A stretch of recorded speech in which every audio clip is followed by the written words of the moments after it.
Good afternoon, everyone, and welcome to Lexplosion's continuing series of webinars.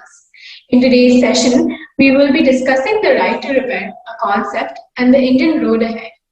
I'm Vidya Mukherjee, and along with my colleagues Antara Dasgupta and Susmit Kundu, all of whom are lawyers in Lexplosion, we will be discussing the right to repair, which essentially means as a consumer, when we buy a product, we should be able to repair it with ease and at a reasonable cost without being captive to the whims of manufacturers for repairs. At this juncture, I just wanted to clarify to all the attendees who have joined us today that there is no draft seeking public comments yet on this. And for that matter, not even a single bill is tabled yet on the right to repair in India. Currently, only the spirit upon which this framework will be built is mentioned in a Press Information Bureau release, which was out earlier this year in the month of July. This release essentially states that the Department of Consumer Affairs has set up a committee to develop a comprehensive framework in India around the right to repair. Right. In today's session, we will be discussing the right to repair only as a concept. And apart from the pro-planet advantages that it promises to bring about, we will also discussing the anticipated challenges which may be faced by manufacturers once the law around this kicks in. We are also joined by our August panelists, Ms. Arya Mathew, the General Counsel at Stovekraft Limited, and Mr. Parth Jani, Senior Executive Legal at RR Kabel, who will share their views and practical insights around this much anticipated framework and the challenges that the industry may face once this is implemented. We will request all attendees to post any questions that you may have in the chat box window, which we may address during the Q&A session at that moment. Before we move ahead, I think it would be worth explaining the rationale behind developing this framework on the right to repair in India and the reasons why we are planning to adopt this. Sure, Antara. Let me take that up. The press release gives us a line of sight on the primary aim of the upcoming framework, which is essentially to empower consumers make repairs either themselves or by a third-party agency. Reducing e-waste, also generating employment by allowing third-party repair, and harmonizing trade between the OEM and the third-party buyers and sellers. Also developing a sustainable consumption of products. Another aspect is to cut down on planned obsolescence. Basically, it is a system whereby design of any gadget is manufactured in a way that it only lasts for a particular time and after which it has to be mandatorily replaced. Now, the committee set up by the Department of Consumer Affairs in its first meeting has identified the sectors where right to repair needs to be instituted. The sectors identified include the farming equipment, mobile phones, tablets, consumer durables, and also automobiles and even automobile equipment. While the structure is proposed to be built on the government's Lifestyle for Environment movement, LIFE in short, which emphasizes upon sustainable consumption, what manufacturers may be eager to know about would be the ability of the legislators to strike the right balance between protecting their intellectual property rights, their patents, trade secrets, their technical know-how, etc., while addressing a whole set of environmental concerns such as the ever-growing volume of e-waste and focusing on means for a sustainable tomorrow. From the initial reading of the PIB, we can sense that there is a fair amount of potential obligations which will eventually be cast upon manufacturers. So therefore, manufacturers should start internalizing and thinking about this. So some of the changes that we anticipate are the instruction manuals of products would require to be much more detailed, easy to understand, given that even a layman should be able to comprehend what's written on how to repair the product and how to fix minor glitches. And most importantly, it should be made accessible to all the consumers. Secondly, we also noticed that a lot of requirement would be there in revisiting existing processes, start looking at their existing contractual clauses. Another aspect, and this is an aspect where the manufacturers would be likely to incur a large cost, which would be to factor additional production of spare parts, diagnostic tools, since such parts have to be made available to even the consumers and third-party repairmen. So it's not going to be just restricted to a manufacturer's authorized repair centers, but given that even consumers have to be given the spare parts and third-party repairmen also come into the picture, there would be additional production required of these spare parts and tools. Another aspect which we were thinking about is deliberating on training programs. So manufacturers might want to rethink about the way they train, the quality of the training, and even for third-party training plans, what would be the government's decision on this? Would there be training institutions, apprenticeship programs which would train these repairmen? Because we all understand that the objective is towards employment generation as well. So I think these are some of the aspects that manufacturers need to take care of. This law kicks in. Right. So, but although the right to repair is in its early stages and there are limited details on the subject, bear in mind that we have certain obligations under Business Responsibility and Sustainability Report, that is the BRSR report. This is for all attendees who have joined us today. Just wanted to make a slight note here that we had earlier this year conducted a dedicated webinar on the BRSR reporting requirement. We will be dropping a link of the same in the chat box window and you can go through it at leisure. Yeah, that's right. And through BRSR disclosure framework, the regulators are putting more emphasis to look at product life extension through customer-enabled repair. For example, Principle 2 prescribes that business must provide goods and services in a manner that is sustainable and safe. One of the essential indicators under this principle requires companies to disclose the process that they have in place to safely reclaim products for reusing, recycling, and disposing of at the end of the life. Now, this indicator requires information on whether the entity has conducted the life cycle assessment for any of its products. Further, if you look at Principle 6 of the BRSR, it prescribes that the businesses should respect and make efforts to protect and restore the environment. It requires disclosures regarding the category of the waste generated and also the total waste recovered through the recycling, reusing, or other recovery operations. From what I hear on this, at the level at which Susmit and Vidya have spoken this far, the right to repair seems to be a reaction to empower consumers with the right to choose, the right to be able to wholly own a product, also to cut down on planned obsolescence, reduce generation of an enormous volume of e-waste, and with BRSR obligations kicking in, the drift is towards being more accountable towards the environment. Exploring means to reuse, recycle, and restore the environment. So the drift by the legislators is to make the manufacturers much more accountable for the waste that is generated. And even in the recent 2022 e-waste rules, if you look at, that too recognizes waste emanating from repairs as e-waste. With all of this, however, I just wanted to leave a thought behind here that in the quest to fulfill all these obligations, don't we foresee that we will or might land up building up an additional inventory of spare parts and tools, since the right will require manufacturers to produce a fair volume of all of this, because now they'll have to go ahead and provide spare parts and tools to the consumers and the third-party repairmen as well. So which currently is only something that manufacturers produce for their authorized repair centers at the most.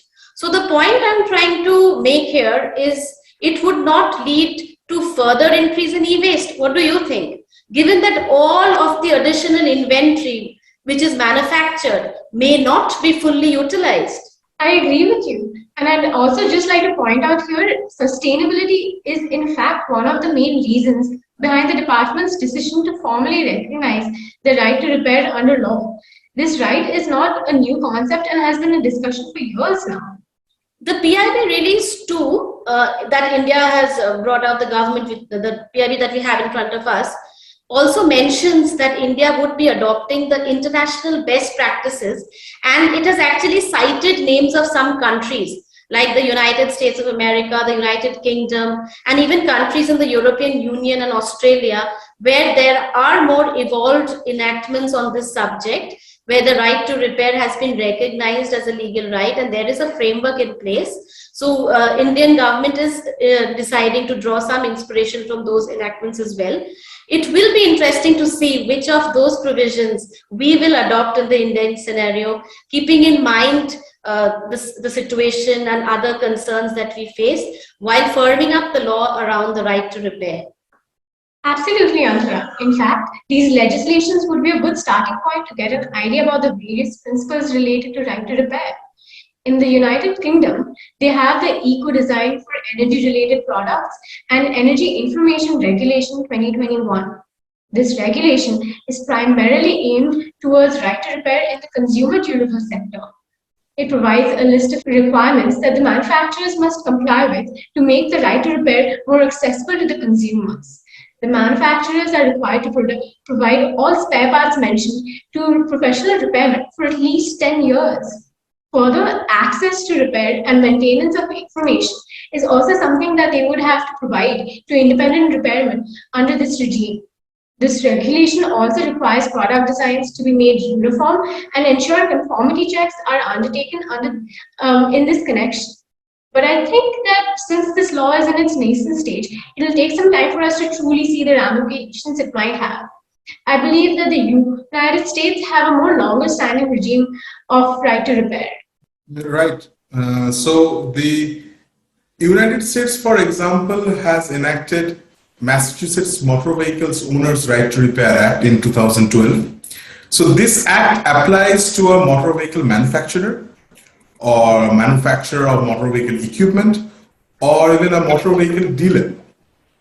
Interestingly, a new angle that is observed in this law prescribes access to the manufacturer's diagnostic and repair information system on a subscription basis.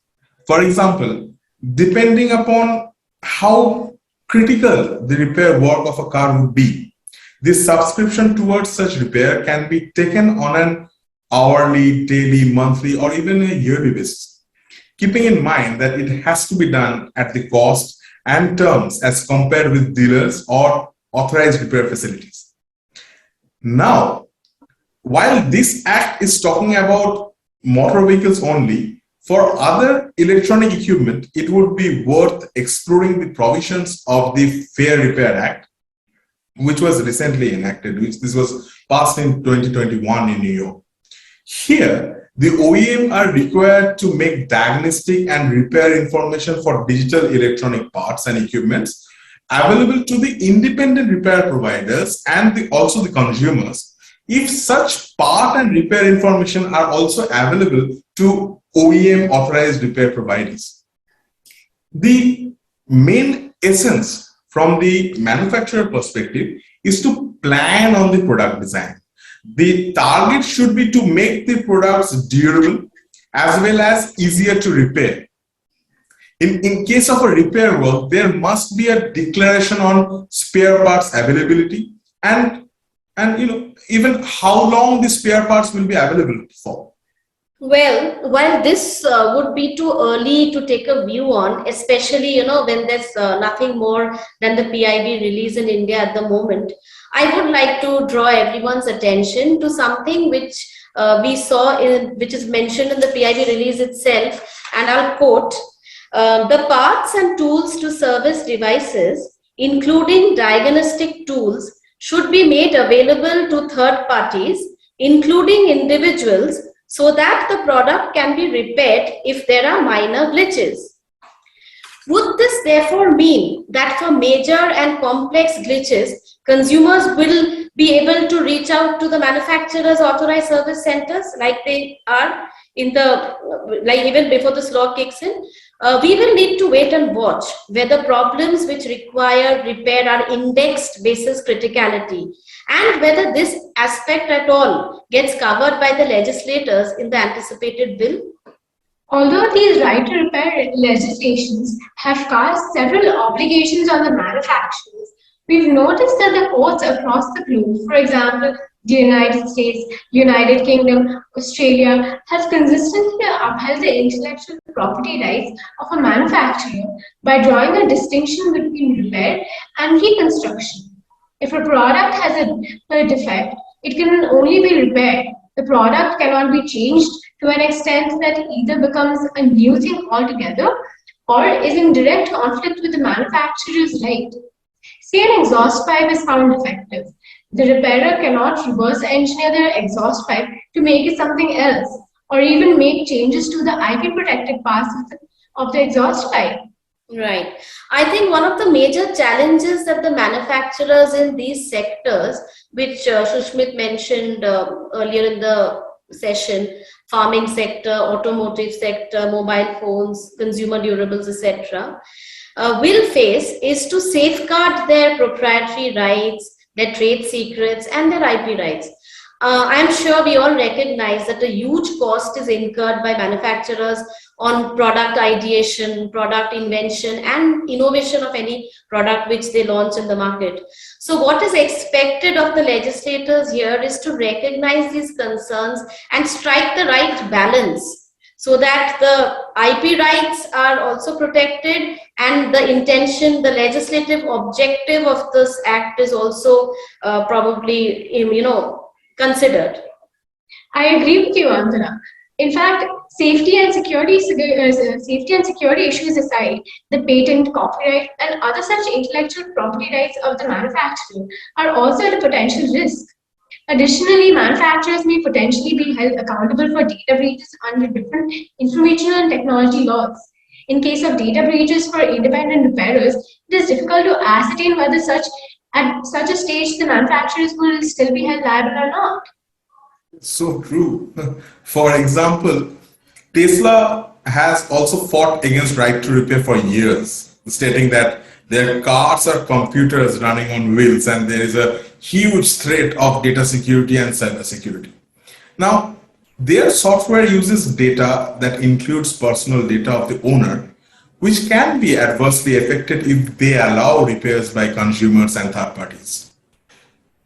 Seriously, with the ever evolving technology and in today's times, most appliances are all interconnected, right? So, we use laptops and smartphones and they are connected to our phones. So you can even open cars and start engines all on the click of a button. So in this day and age where our data is intertwined with our several gazettes that we use in a very integral way, there could be data concerns, privacy concerns, not just for the consumer, but also for the manufacturer to safeguard will become another critical issue that they would have to think about and plan for. It would be interesting to see how this gets addressed by the upcoming data protection law in India as well. Currently, we can take similar reference where we have laws to report cyber security incidents, like the recent certain regulations that India enacted, where at every 6 hours you would have to report a cyber security incident of knowing that incident. So information on certain relating to information security practices is something which could be held as a reference, and even the data protection law in India would require to recognize if the right of repair would be taken in the shape of law in India. This could also require the manufacturers to potentially revise their contractual terms to mitigate the potential risks and liabilities they may be exposed to. Talking about liability, I believe that the new regime will bring about a new set of compliance obligations, not just for the manufacturers, but also we can expect compliances for the repairers. It will be interesting to see how all of this pans out and who is held accountable for any of the defects which happen in the product post its repair, any accident which occurs to a consumer, or injuries that are caused to consumers or third-party repairmen while carrying out repair works. Of course, given that they have followed the instruction manual to the T and that the instruction manual was adequate and comprehensive enough to guide and to avoid such accidents or injury. So a whole set of liabilities, product liabilities, is also something that we anticipate the regulators should factor while conceiving and drafting the law around this subject. The press release mentions a list of requirements that the manufacturer might have to comply with to make repair more accessible to the consumers. Amongst other things, the manufacturers would be required to provide spare parts, complete knowledge and access to manuals, schematics. They would also be expected to provide regular software updates and diagnostic tools to ensure that repair is possible of all these products in a real-life basis. Absolutely, couldn't agree more. In fact, aside from the compliances that the press release mentions, I think that it is possible that repair facilities may need approvals or licenses in the interest of safety, especially for products with hazardous substances.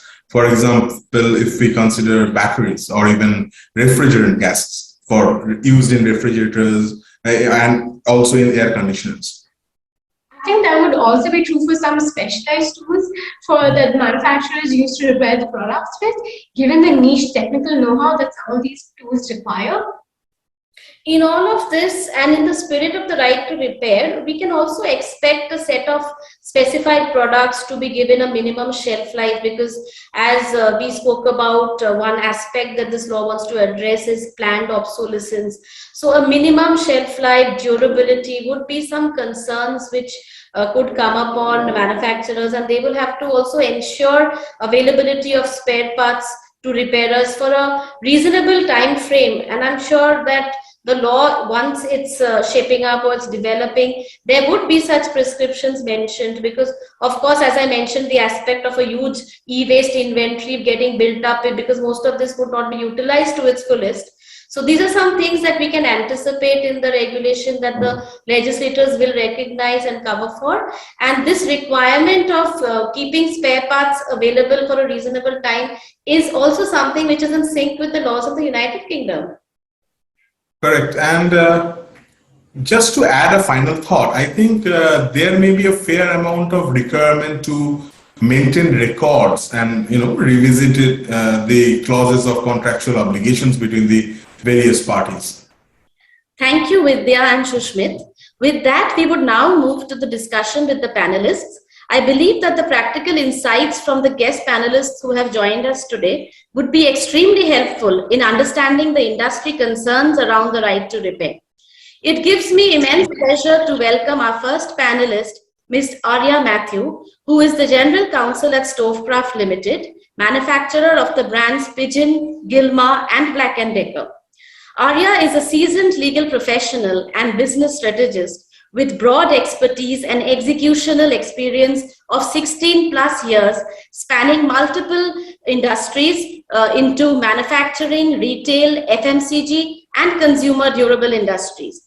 Prior to taking on the role as General Counsel at Stovekraft, Arya was associated with Britannia Industries and the Aditya Birla Group.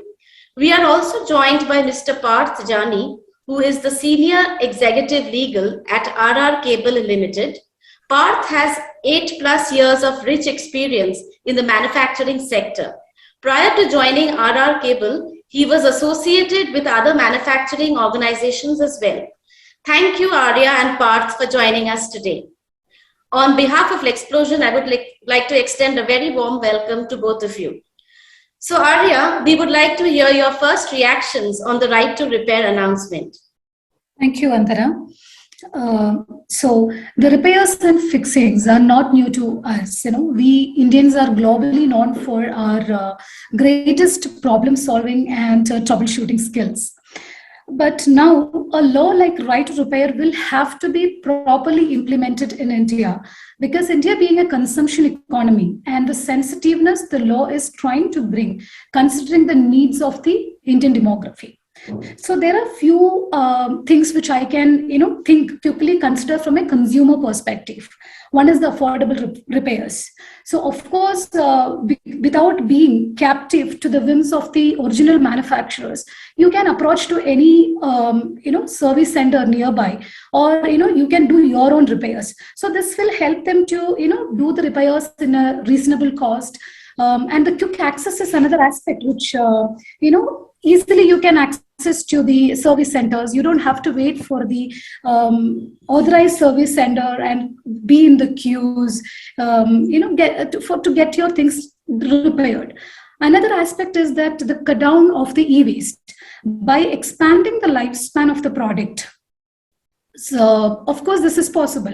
So how today the consumer can decide, like how often you want to replace your products. So these are certain aspects which, of course, like empowering the consumer by bringing this law in. Having said all these, this proposal may also be a concern to the OEMs because lack of clarity regarding the measures that will be available to protect their interest can be a big concern. So this may include the spare part inventory pileup, increased number of consumer grievances, considerable loss of revenue, lack of clarity regarding when this, right to repair is going to pitch in, whether it is after the warranty, whether it is, immediately after sale of the product, and the expenditure relating to training and certified activities, because people needs to be trained. The centers needs to be certified as authorized service centers.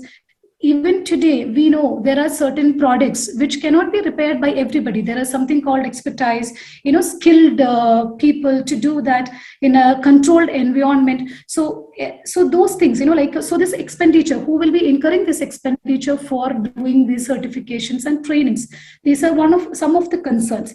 Apart from this, also there are certain risks the OEMs are worried about, like safety of people, compromising security doing the repairs, safety concerns beyond precautions which the manufacturers needs to communicate to the consumers. So how the consumer is going to understand this, how they are going to implement it. These are certain gaps which the lawmakers needs to address while they are making the law. So this is in a very early stage for us to comment anything about this. However, hopefully the lawmakers will consider all these factors in consultation with the industries and the industrial bodies.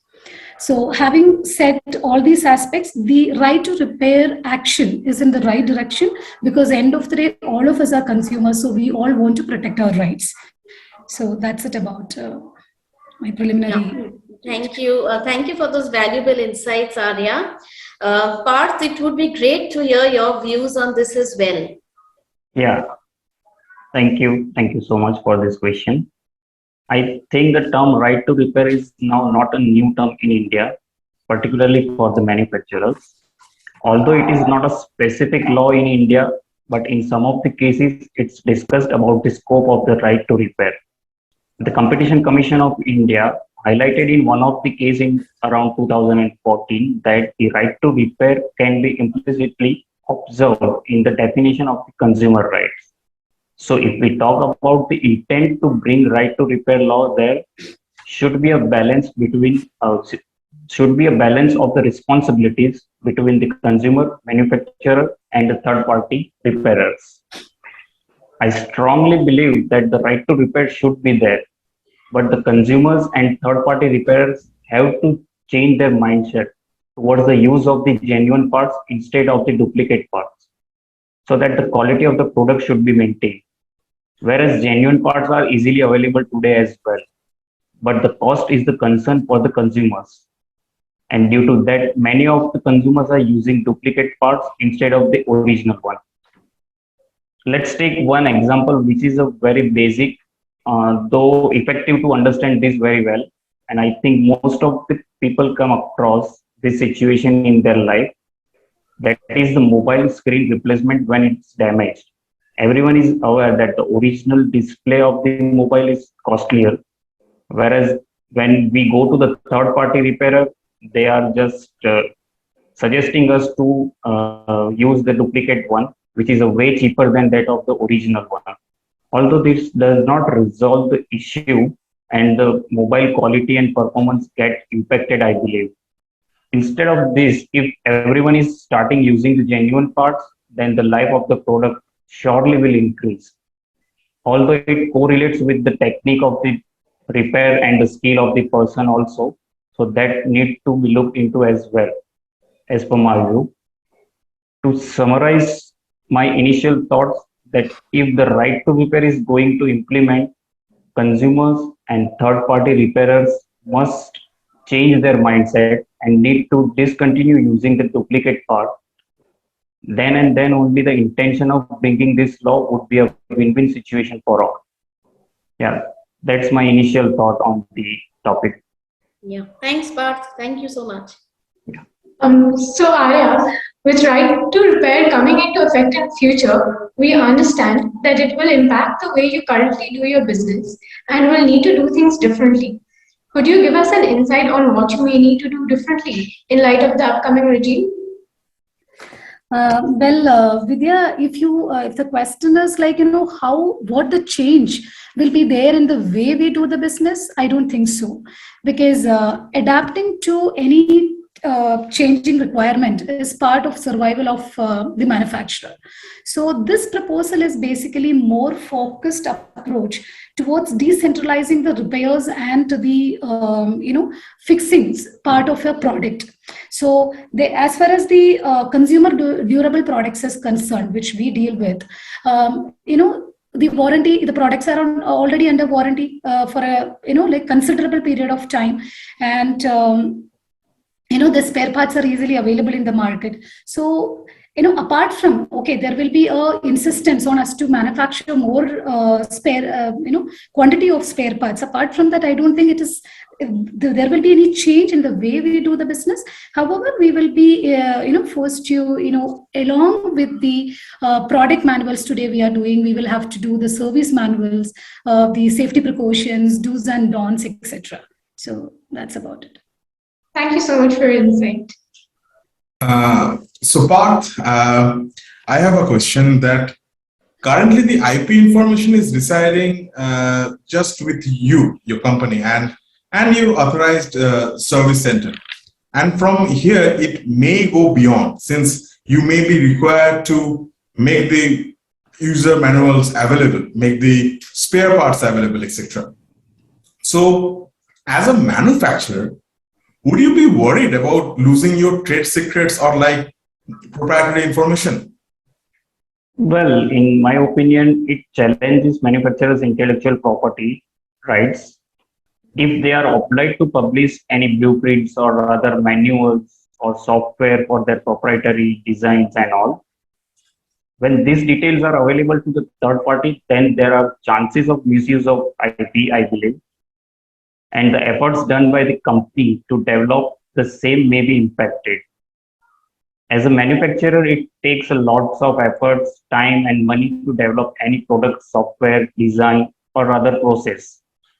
So definitely there is a concern about losing a trade secret proprietary information if the right to repair is implemented with that kind of the provisions in it. I further believe that lawmakers have to review IPR laws as well and need to be revised in order to sustain and bring the right to repair law. Thus, the responsibility lies on the lawmaker to enact new as well as revise the existing legislation as well, considering all the suggestions of the industry and a general public at a large. Right, I agree. Arya, do you have any view on this? Yeah, so I completely agree with the Parth's views because the legislation needs to define, like to what extent the manufacturer needs to, publish the technology or the proprietary design, because that is what the challenge comes. Because, if it comes to just manufacture the spare parts and give it in the market or to the third parties, like the normal service agencies, I don't think there is any big challenge with regard to the IP. However, the moment you have to disclose your technology, your blueprints or your proprietary designs to the public, there comes the challenge. And apart from this, one more aspect which I fear is that any manufacturer, for that matter, counterfeit will be the biggest challenge we are going to face in India, because I want to take an example which Parth mentioned earlier, like the mobile phones or any expensive gadgets you take for that matter. Like, the moment you replace a screen of an iPhone with a duplicate product, the consumer experience is going to change, because all these companies, when we spend, when we buy an expensive gadget, so there is certain experience is guaranteed by the manufacturer. So the moment you are going to be, use by knowingly or unknowingly duplicate products, the customer experience is going to change. So who will take the liability of it? So these are the challenges which we are going to face along with your IP. Losing, I believe. Right. No, that's true. That's true. We completely can relate to that. So, Arya, during our session, we had mentioned that the right to repair may result in a build-up of an additional inventory, which may not be fully utilized. Given that Stovekraft may be required to now also start manufacturing a fair volume of spare parts for consumers and third-party repairmen. So all the while you've been just doing this for your authorized service centers, right? So do you think this may conflict with the pro-planet objectives that this right promises to bring about? Yes, of course. I believe so. Because the inventory pileup is going to be a big challenge for all the manufacturers, because we will be ending up in an enhanced inventory production or the spare part production because of to comply with the minimum requirements. And if these inventories are not completely used, there will be an inventory pileup, not at the manufacturer's level alone, it will be at the service centers as well. So there is a possibility that the primary intention of the legislation can be get hampered. Yeah, at least in the initial stages, there will be a challenge. Yes, so you think the lawmakers should recognize this as one of the challenges and probably specify time periods for which parts should be available and the way it has to be handled, etc.? Absolutely, because today the manufacturer can control, because if I am selling a 1 lakh product, and if it is only through my service centers or my service providers, so I can have a control on the spare part is required. So how we will measure it? It's like in the past, how much we have used, and so there are certain measures how you decide on the quantity you need to manufacture, right? So that control may not be available if you just come up with a law which says that it is mandatory for you to make the spare parts available to everyone. So that needs to be considered. Yeah. Right. So Parth, do you think that once this framework comes into place, the price of the products will be impacted? Yeah, Vidya, I believe, yes, that once this framework come into place, one of the biggest impact will be on the product design and machine capabilities. Having to make a product last for longer years will mean change to the way of the production or manufacturing facilities slightly. It may also affect the material used in the products. Construction and manufacturers have to produce more spare parts than that today. To do all these changes, it's required large investment, which leads to an increase in the price of the product, I believe. So yes, I think the price of the product will be impacted. However, in the future, price may be reduced and the stabilize, but in the initial period, it will be impacted. So the pricing aspect, we got an answer, but what about the repair? So we understand that some products are difficult to repair and need specialized tools.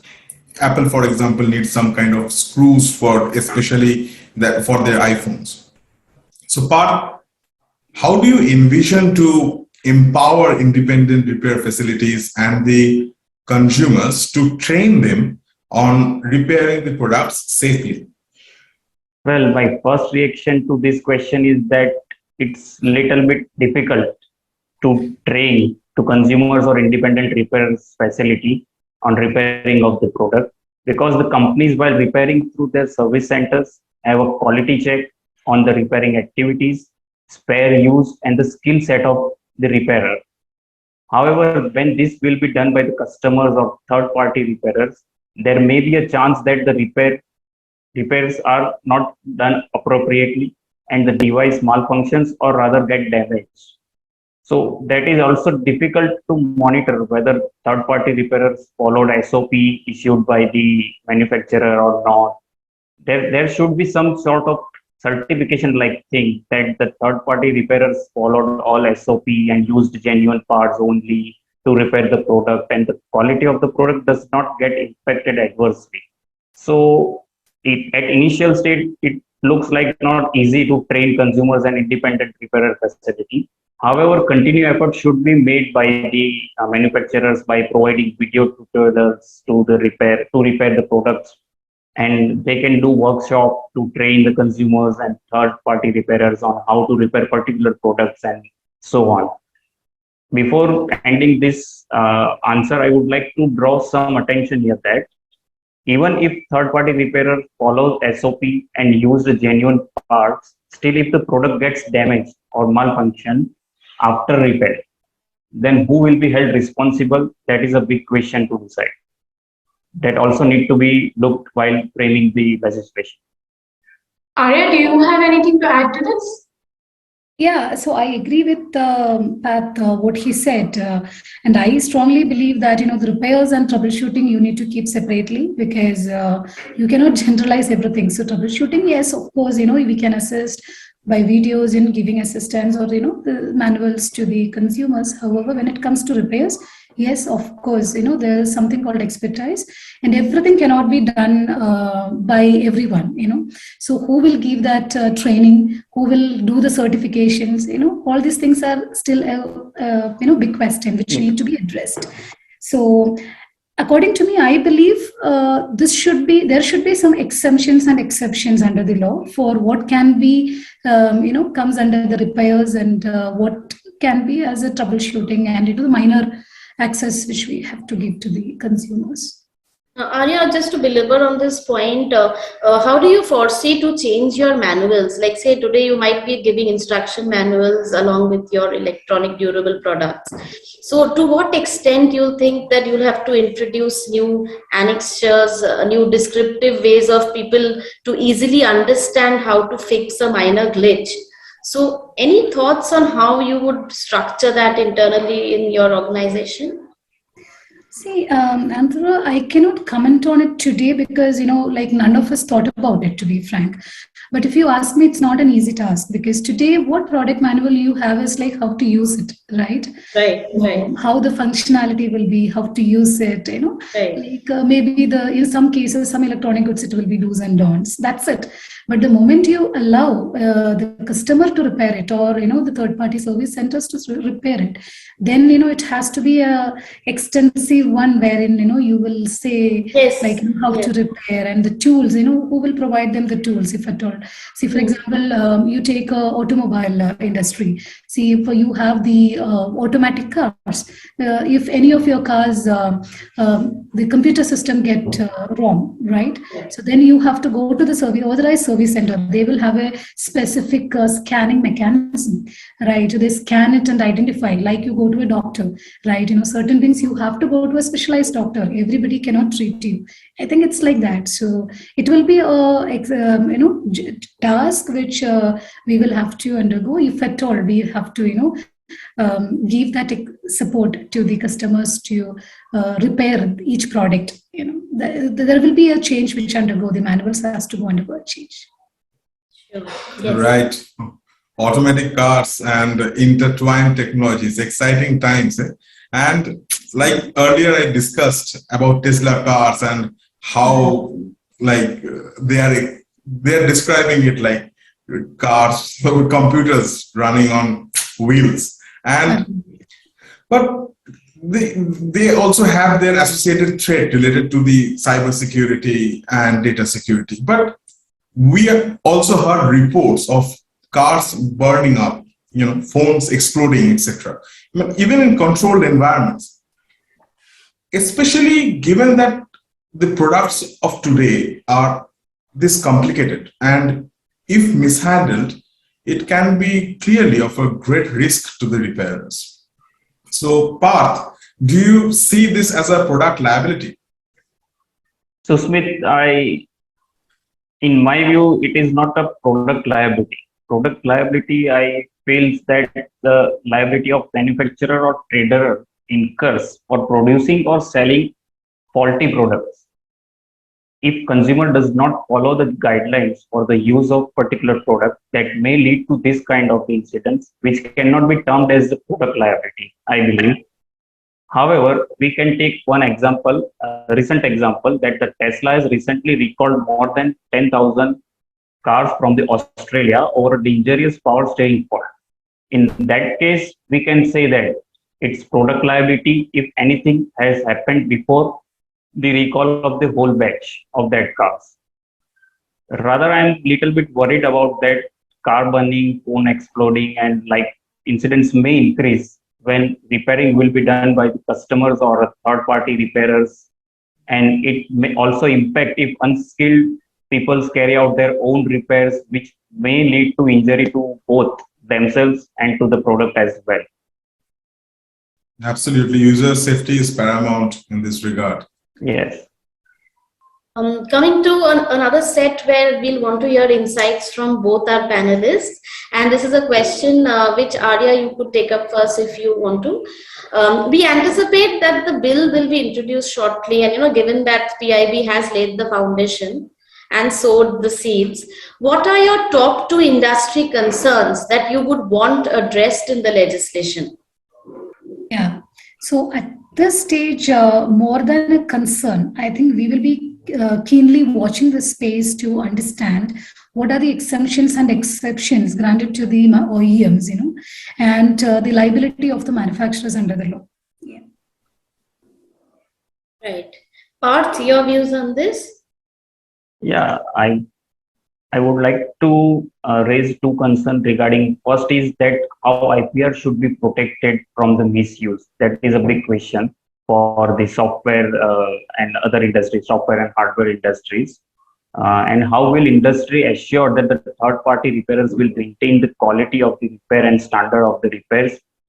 And how will lawmaker or government fix responsibility between the third-party repairers and the manufacturers and company? That is a big question. Right. Okay. We've received a lot of interesting questions on the chat box from several attendees who have joined us today. So we'll go with the first one.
Yeah, so the first one is, can you please elaborate on how IP of a manufacturer will be affected?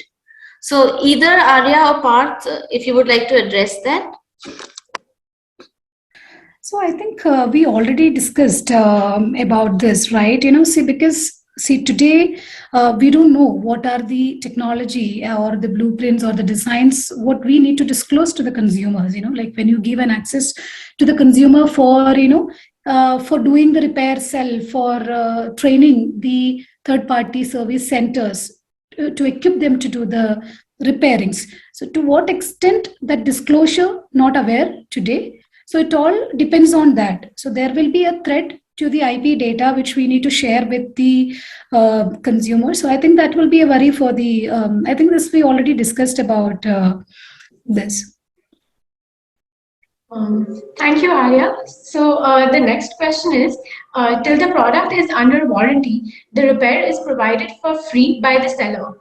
So why would the customer want to go to any third-party repairer than an authorized manufacturer? The question has the answer actually.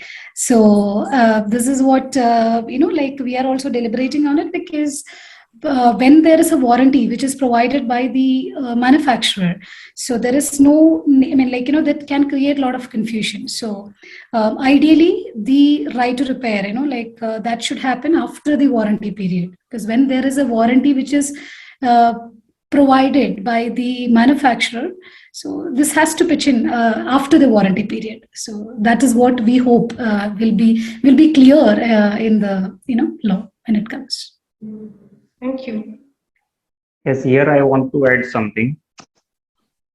Yeah, but go ahead. I feel it's too early stage to comment, but yes, in my opinion, lawmakers should draft law in the way that the right to repair has not impacted on warranties, so that the manufacturer will still have support of warranty, and their marketing and the vast majority of the consumers can take the warranty benefit as well, and turn to independent repair only after the original warranty has expired, as Ms. Arya said. I agree. Right. So the next question that we have is that how does the right to repair affect the environment? Yeah, well, Susmit, I believe that right to repair enables consumer to practice the principle that is 3R: reduction, reuse, and recycle. So, in today's world, electronic waste is the fastest growing waste stream and contribute large amount of toxic waste into our waste streams. Although there are many companies out there who will pay good money to take your faulty products either for repair or resale, I feel this process is much better than them to landfill. So definitely, right to repair will affect positively to the environment and reduce e-waste to the some extent, I believe.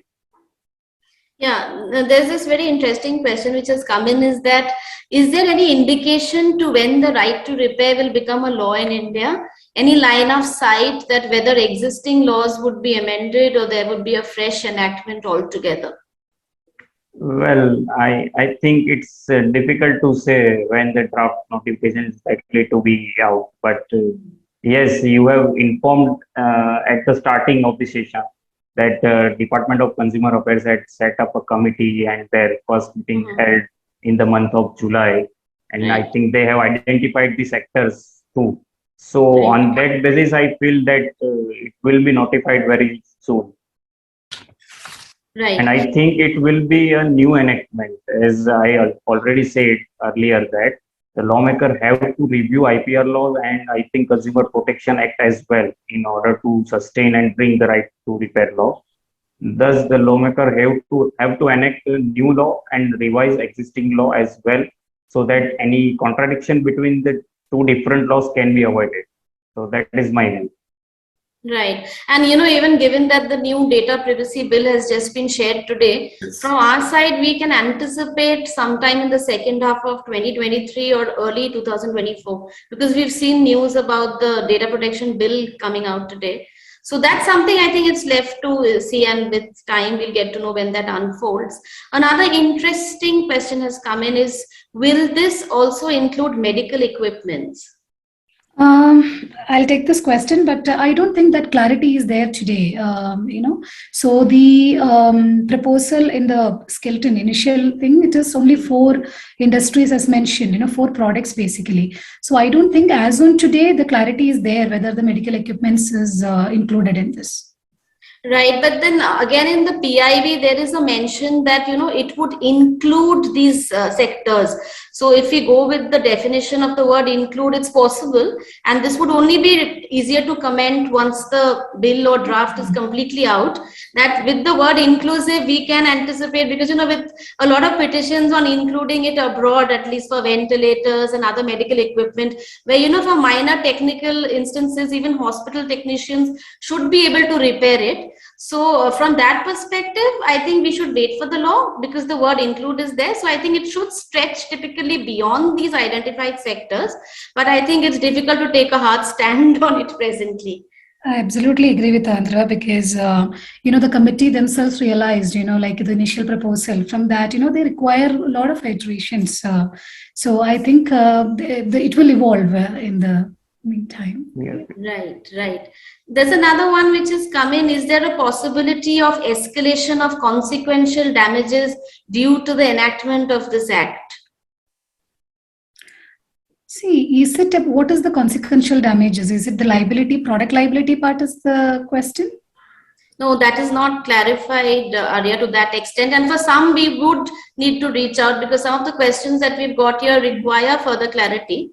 So I think from whatever we can understand, it's just simply written that is there a possibility of escalation of consequential damages due to enactment of this act? So I think it's too early for us to yeah. comment, what will be the liabilities, or damages.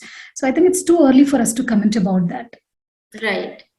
So we've got many more questions, but in the interest of time, we would have to stop it at this. And we would like to thank all attendees for joining us today, our panelists for sparing the time and joining the session. Thank you so much. Once the right to repair becomes law, I think it will have a lot of implications on many of us. As a legal tech company, we are also gearing ourselves for the same. We have a new BRSR module that we have introduced in our compliant management solution ComRisk.